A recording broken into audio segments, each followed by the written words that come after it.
नमो बुद्धाय।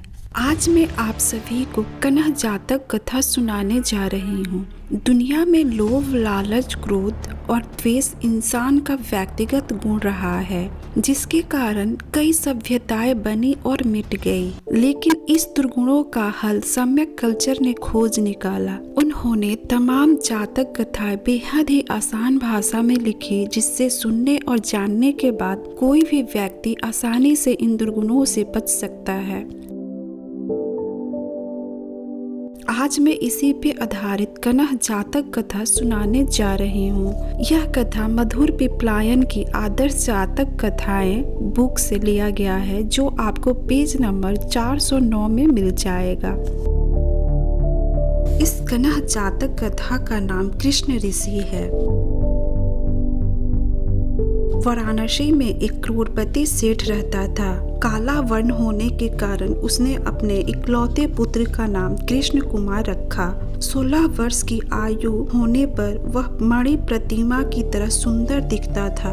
सेठ ने उसे शिल्प सीखने के लिए तक्षशिला भेजा। जब कृष्ण कुमार शिल्प सीखकर वापस आया, उसके पिता ने एक योग्य लड़की के साथ उसका विवाह कर दिया। पिता की मृत्यु के बाद वह सारी धन संपत्ति और ऐश्वर्य का स्वामी बना। एक दिन वह अपने कक्ष में बैठा पुरानी पोथियों को देख रहा था।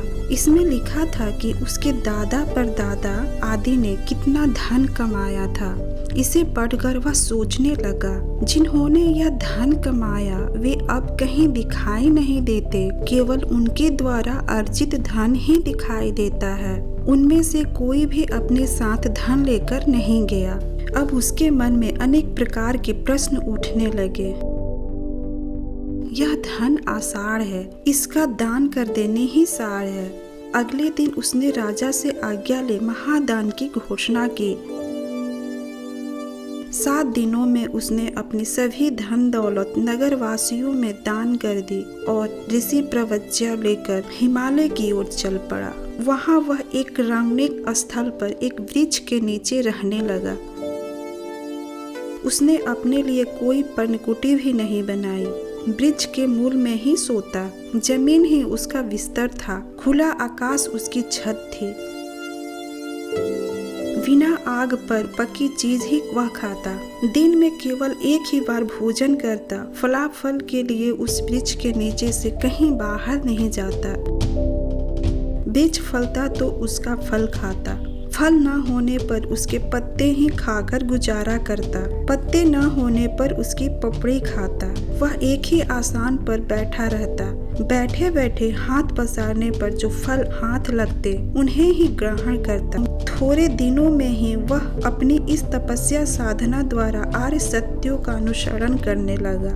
उस परम संतोषी ऋषि के शिल्प प्रताप से शक्र का आसन डगमगाने लगा। शक्र ने ध्यान लगाकर देखा, कौन है जो मुझे गिराना चाहता है। इसी समय उसकी दृष्टि वन में रहने वाले कृष्ण ऋषि पर पड़ी। उसने देखा कृष्ण ऋषि घोर तपस्वी है, जितेंद्रिय है, परम संतोषी है। मैं उसे वर देकर और सुखी बनाऊंगा। यह सोचकर शक्र शीघ्रता से वहां पहुंचा। कृष्ण ऋषि वृक्ष के नीचे साधना में तल्लीन था। शक्र वृक्ष के पीछे खड़ा हो गया। उसने शील की परीक्षा लेने के लिए उसकी निंदा करते हुए कहा, यह काला कलूठा, काला भोजन खाने वाला, काले प्रदेश में रहने वाला कौन है? मुझे यह अप्रिय लगता है। कृष्ण ऋषि ने अपने दिव्य चक्षु से यह देख लिया कि यह मेरे निंदा करने वाला शक्र है। उसने उत्तर दिया, त्वचा से काला होने से कुछ नहीं होता। हे देव, जो पाप कर्म करता है वही अप्रिय होता है। इसके बाद कृष्ण ऋषि ने विस्तार से पाप कर्मों की निंदा की और शील कर्मों की प्रशंसा करते हुए शक्र को धर्मोपदेश दिया। यह सुनकर शक्र प्रसन्न हुआ और ऋषि को वर मांगने के लिए कहा। कृष्ण ऋषि ने उत्तर दिया, हे देव, यदि तुझे वर ही देने हैं तो मुझे ये 4 वर दो। मैं सर्वथा अक्रोधी हो जाऊं, मैं सर्वथा अद्वेषी हो जाऊं, मैं सर्वथा निर्लोभी हो जाऊं, और मेरी प्रीति स्नेह रहित हो जाए। शक्र ने सोचा कि कृष्ण ऋषि पंडित है, उसने जो वर मांगे हैं वे सर्वथा निर्दोष है। इनके गुण दोष पूछते हुए उसने कहा, हे पंडित, मुझे तो क्रोध, द्वेष, लोभ और स्नेह इन चारों में कोई बुराई नजर नहीं आती। मुझे इनके बारे में अच्छी तरह बता। कृष्ण ऋषि ने समझाया, क्रोध में कठिन वाणी निकलती है, द्वेष में क्रोध और अधिक बढ़ता है, लोभ में दूसरों को ठगते हैं, लूटते हैं, और स्नेह तो बहुत संताप देता है। शक्र यह उत्तर सुनकर प्रसन्न हुआ। उसने इन चारों के अलावा और भी वर मांगने के लिए ऋषि से प्रार्थना की। कृष्ण ऋषि ने कहा, हे देवों के देव, यदि मुझे और भी वर देना ही चाहते हो तो यह वर दे, इस जंगल में मुझे नित्य अकेले तपस्या करते हुए कोई बाधक होने वाले रोग उत्पन्न न हो। प्रसन्न होकर शक्र ने उस वृक्ष को नित्य फल वाला बना दिया। यहीं आरोग्य रह कहकर वह अपने स्थान को लौट गया। कृष्ण ऋषि वहां निर्विघ्न रहकर विपश्यना साधन करने लगा।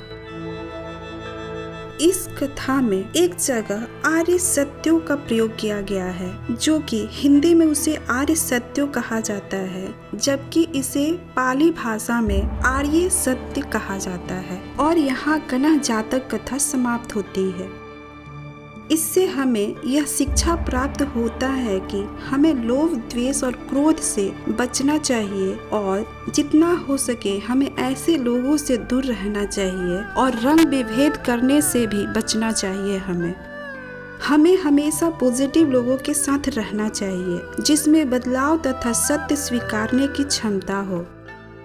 हमें अपनी जिंदगी में विपश्यना साधन जरूर करना चाहिए। हालांकि लोग इससे बचते हैं, लेकिन ट्राई जरूर करना चाहिए, क्योंकि विपश्यना से हमारा मन शांत और प्रसन्न रहता है और हम बहुत सारे बीमारियों से बच सकते हैं। अगर किसी को भी इसमें संदेह है तो आप विपश्यना करें और हमें अपना फीडबैक जरूर दें। अगर आपको मेरा वीडियो पसंद आता है तो इसे लाइक, शेयर करना ना भूलें। सम्यक कल्चर अब फेसबुक पर भी उपलब्ध है, लिंक डिस्क्रिप्शन में दे दी हूँ, वहाँ से क्लिक कर सम्यक कल्चर की पेज को फॉलो करें। अगर आप मेरे चैनल पर नए हैं और अभी तक आपने मेरे चैनल को सब्सक्राइब नहीं किया है तो सब्सक्राइब करें। जल्द ही मिलते हैं नए जातक कथा के साथ। नमो बुद्धाय।